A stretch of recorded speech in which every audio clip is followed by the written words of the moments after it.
So let me make sure I'm getting this straight. And yes, I'm going to fucking say this, okay? The situation with Karmelo Anthony and Austin Metcalf happens, and now all of a sudden your kids aren't safe in school. And yes, this is an actual conversation that is happening. I'm not pulling this out of thin air. This is an actual fucking conversation that is happening right now. And it's among people who look like me. Yeah. Hi guys, welcome back to our channel. In case you're new here, my name is Maren. And I'm Maureen. Right. So in today's episode, we're going to be looking at white Americans who are coming forward to defend Karmelo and the reasons they give as to why they're defending him. Right. And in today's episode, I have to say, it feels good to see that some or most of these speakers who are palm colored have a very sober mind when it comes to this case. And this makes me feel like, after all, there is hope in humanity, and it's not everybody that is racist or sees things from a racist point of view. Right. Of course, we do acknowledge that a life was lost, but I feel like this provides a fresh perspective into this case. So what are we talking about, guys? Let's watch what they had to say, and then we come back and talk about it. You can let us know your thoughts and opinions on the comment section. Also consider subscribing if it's your first time here. Let's watch and then we come back. So let me make sure I'm getting this straight. And yes, I'm going to fucking say this, okay? The situation with Karmelo Anthony and Austin Metcalf happens, and now all of a sudden your kids aren't safe in school. And yes, this is an actual conversation that is happening. I'm not pulling this out of thin air. This is an actual fucking conversation that is happening right now. And it's among people who look like me. Yeah, I wasn't shocked either. And the people who need to hear the message that's coming out of my mouth, they're not going to hear it the way that I intend them to hear it. They're not going to digest it the way that I need them to digest it, because you've got deep-rooted shit going on that you need to deconstruct. And unfortunately for most of you, that's never going to happen. So you're never going to be able to hear me in the way that I need you to. And you're never going to see this in the way that you need to see it. I want to tell you something. There have been approximately, since 2015 to now, 446 school pew-pewings. I want to tell you that a majority of the people who have done those pew-pewings have looked like me. They have been white. But now,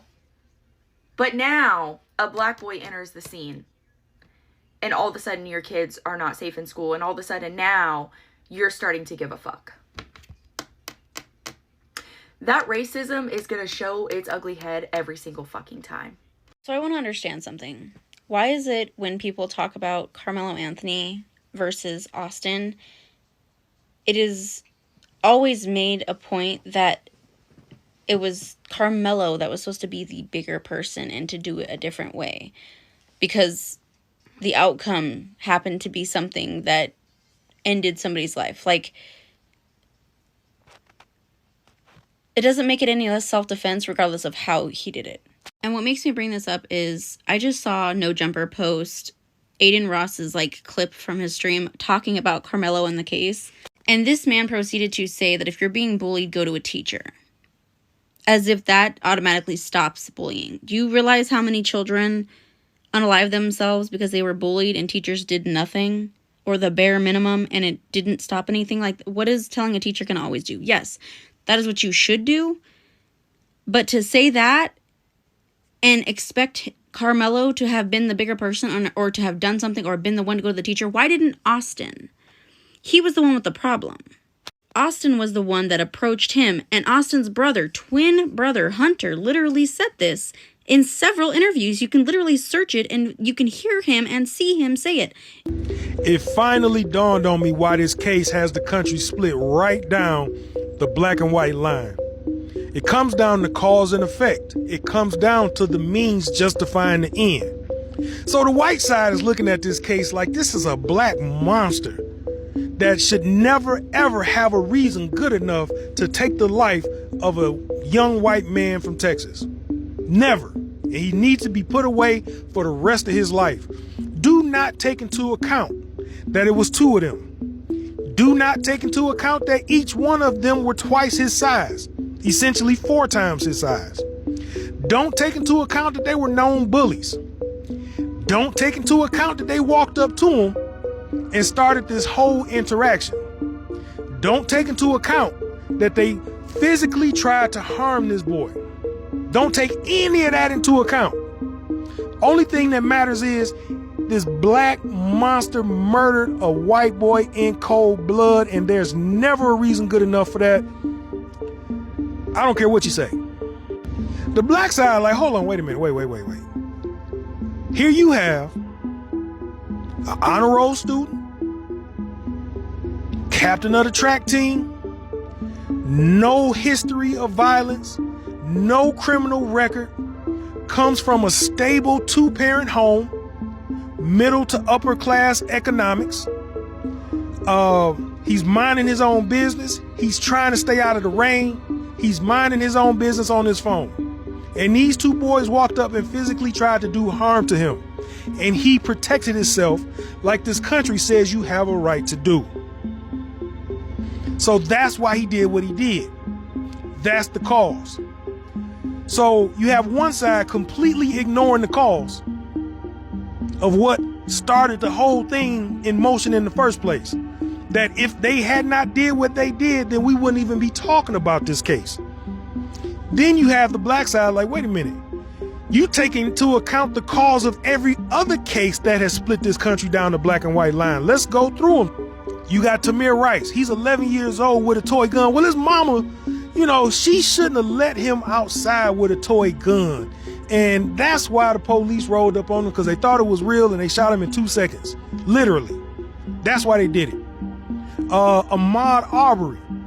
He was running through the neighborhood looking suspicious. That's what he did. He was looking suspicious. He walked in them vacant houses. They was building them houses. He walked in there. I don't like him in my neighborhood. That's why we killed him. Ahmaud Arbery. Yeah, he was licensed to carry, but when the police asked him for his ID, he shouldn't have reached for it. So that's what made them scared for their life, and that's why they took his. So, that was justified. George Floyd, of course, he was a dope fiend crackhead with superhuman strength, so he deserved to have, he had counterfeit money. He deserved to have his neck stomped on. Trayvon, let's see.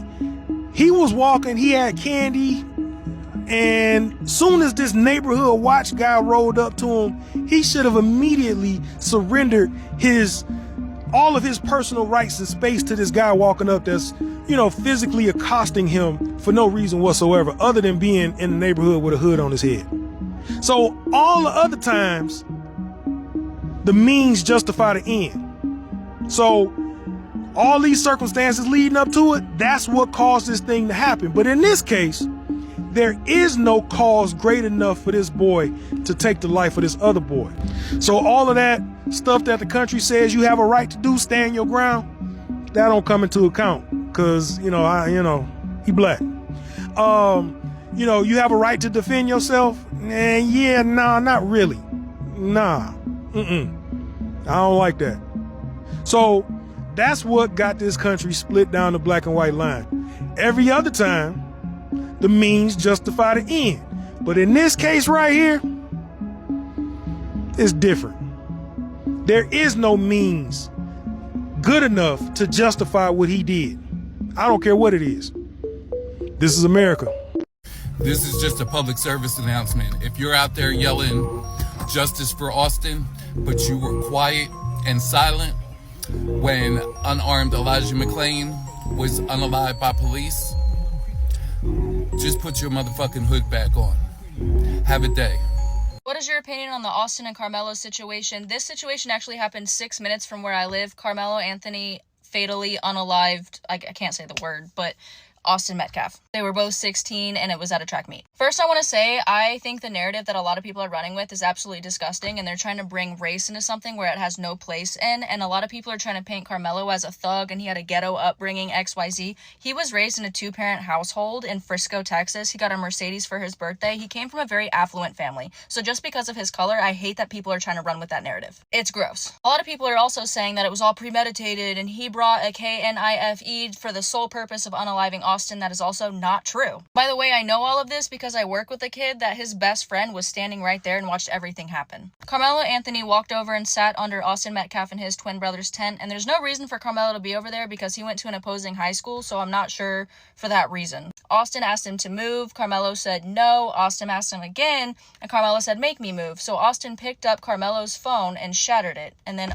Karmelo stood up and said, I bet you won't touch me though, I bet you won't hit me though. Austin then punched Karmelo. Karmelo then went into his track bag and pulled out his cleat sharpener and unalived Austin, but it was not on purpose. At least I don't think it was a purposeful unaliving. I think he just meant to STAB him. Because when he was arrested, when he was being walked away in cuffs, he kept asking if Austin was going to be okay. It is completely tragic what happened to Austin. The whole situation is just sad, but I also don't like the narrative that y'all are spinning that Karmelo just for no reason walked up to Austin and unalived him, because that's simply not true. I do think that Karmelo deserves jail time. He actually might get off on a lesser charge because he was touched first, but I think Austin losing his life is a tragedy, and Karmelo, I don't think, intentionally unalived him, but he does deserve jail time, but it's also sad for him. Like, these boys are both 16, and all of this happened over seating at a track meet. Like, it's fucked up. So, to all the people out there that are defending Karmelo Anthony, can you explain to me how it was self-defense? Because I have a counter question. How do you feel about this case here with this young man poked this young man 22 times?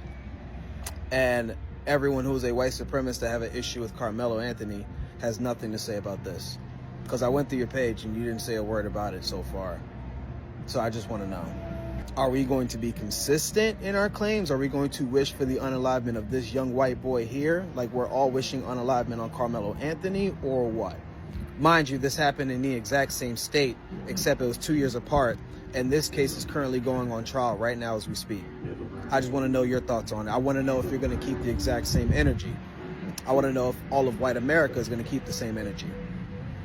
I just want to know. By the way, justice for Karmelo. You read his lips as he's saying it. He literally outed his own brother and admitted that his brother was the one that initiated this entire situation. So if you tell somebody you need to leave, you can't be here, whatever the case, and they say no, you say, okay, cool, turn around, go get a teacher. This could have all been avoided had Austin not tried to act like big buff guy and try to physically touch somebody else and try to remove them as if he had any authority to do so. Like, that's what I'm not getting. Obviously, I know why it's being said, okay? But you guys want proof. Proof has been shown, and proof can be put in your face, and you're still going to be in denial and say that it isn't. So, honestly, that does nothing. Because plenty of people, especially the black community, have done and said their proof, showed you the proof, put it in your face, and you denied it. Like, your hand's in the cookie jar, and you're denying that your hand's in the cookie jar type of thing. Like, come on. When it has been said that society was built for white people, that's literally what it is. And it's playing right now. You automatically deem the black person, the thug, the bad person, must have a past, must not have a father. Like, you say these stereotypical racist things because of who it is. But yet none of these things are being said about Austin, yet they were not perfect. And his own brother proved that. His own brother had said what it was. Now, allegedly, I don't know if this is true, so that's why I'm saying allegedly. It is being said that people were told not to post anything about Austin. So this is why I'm not seeing, or nobody's seeing, any videos of people coming forward and saying, well, yeah, Austin was like that. That's the type of person he was. Austin was a bully, or Austin was this. They were threatened that if they posted anything, they'd get in trouble. So what does that tell you? Honestly, truthfully. You want to say that Karmelo didn't have a father figure, or all this dumb stereotypical things that are usually said and literally fucking rooted in racism, because we know exactly why you're saying it. But yet, isn't Austin's parents split up? 2 separate households? Like you're just saying anything, and it's proving more and more when it has to do with a black person and a white person what this truly is. It is about race, because you're making it about race. You want to say that the black community is making it about race, or other white people that are calling out racist white people. you're saying it's not about race while actively making it about race because you're doing the stereotypical racist things and using racial slurs in the process. So, like, you're giving yourself up. And I honestly, truthfully don't understand how you guys aren't seeing that. So guys, welcome back. Let us know what you think about this episode on the comment section. Yeah, so I feel like this episode really brings a different and fresh perspective, and I feel like a lot of these speakers have a sober mind and reasoning, because there was a speaker who asked a clear question. Yeah, for the white Americans who are asking, why wasn't Karmelo able to be the bigger person and walk away from that situation, instead chose to escalate the situation? And they bounced the question back and asked, why didn't Austin choose to be the bigger person? Because Austin was the one with the problem. Yeah, and I feel like that is a reasonable thing to do, and in most cases it's hard not to judge, but also in a case such as this, which is very sensitive and severe, the first thing people need to do is hold back on the judging until the case is over. Right. And also someone asked, why are white Americans right now in preference to this case saying that their kids are not safe in school, yet the same colored person who talked here said or asked, when a school shooting takes place, why don't they hear black people say they're gonna withdraw their kids from school because white people are making them unsafe? So we are kind of seeing double standards when it comes to incidents that happen in school, because right now here in Africa, as we've had a lot of incidents when it comes to school unaliving and using guns to unalive people, and most of these cases are usually carried out by white kids, right? Yet the white people never come out to talk with the same energy to speak against white kids like this. And I feel like what black Americans are asking for is the same grace. They be treated with the same grace that white Americans are being treated with, be it kids or adults. And for some reason, people have to remind them that this is a kid also, much as he's the one who did that unaliving, he's also a kid. And as I said, because we did a previous episode on this, we said that we have to look at the situation that happened and the mental state the two of the boys were in before we jump into judgment, And anyway, I do understand those who are also asking for justice, because at the end of the day, somebody was unalived, and that has to count for something, And I do feel like the fact that Karmelo admitted to his crime, justice in itself will be served there. He might get some time, who knows, but justice will be served because he is not denying, or he did not try to cover up his crime.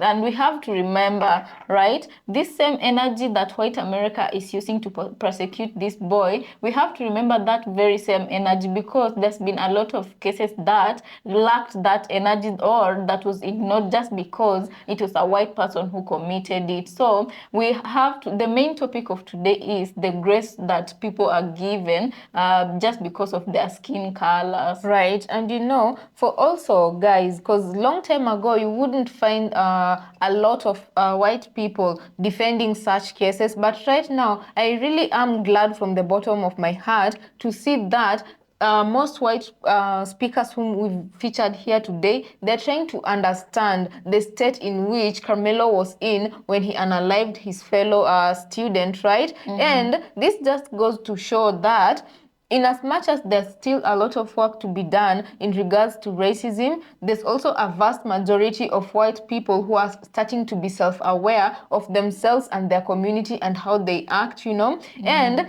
I can say that, in part, social media has helped to sensitize some of the white people who choose to stand with the truth instead of hide behind racial lines in order to defend what is not right. Right, and there was a lady who was speaking about how she works with the best friend of her kid who was present during the whole altercation, And I feel like this is one case where you literally cannot smear campaign the black boy who did this, because first of all, he was a good performer in school. He was literally the kind of person the black society is not supposed to be. So it's really hard to run a smear campaign against him, because prior to that, he didn't even have any criminal, any criminal background. And when you look at such cases, normally they go and really dissect the life of these people, from how they were raised, what kind of income they have, and what kind of parents they have. Exactly. And